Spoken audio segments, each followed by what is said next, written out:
So, the main idea of all of this is to inform my teaching of some new practices to be able to further help myself teach to the entire student to better help the students in my class learn. So, putting the rubber to the road is really where it's going to matter. So, some of the main points and what I'm taking away from this whole final project is understanding where students are coming from. If I don't know what they know coming into my classroom, it makes it much more difficult for me to get them to a point where they are learning in my classroom. So, doing a lot of I don't want to say assessments, but kind of gauges of where they're at. So, like brain dumps of the information that they know, whether it be science content or just information in general. What movies have you watched? What activities do you do? Things that I could draw from in the future to connect the dots when I'm trying to get them to learn some content. Modeling SEL is really, really important. So it has to be something that I am cognizant of and am actively trying to do for myself in the classroom so the students can see it modeled. Now, I'm not the best at that, but we're going to work towards it because the more they see it in practice, the more they will be able to do it themselves.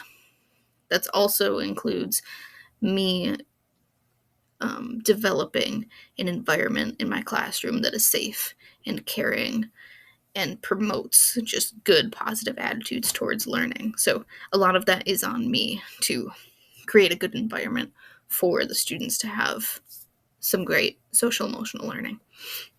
The third thing is showing my own vulnerabilities. So the more I show my vulnerabilities, the more likely they are to show their vulnerabilities, and the more likely they are to do some deeper learning.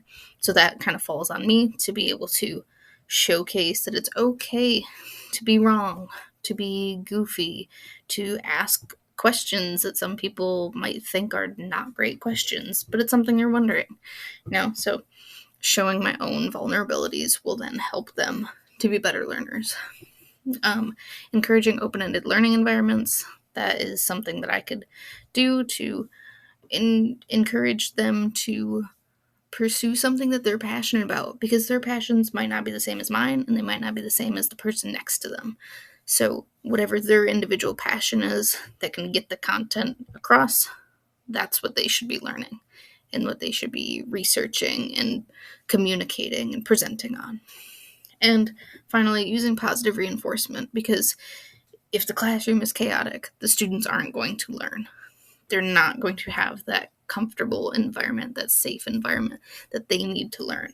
So using more positive reinforcements on my end, and I love the idea of using more positive attention reinforcements, because so many students just eat that up, to really harbor a great learning environment for my students in my class. So I'm excited to put all that to practice in less than a month now and see how all of this goes throughout the next school year.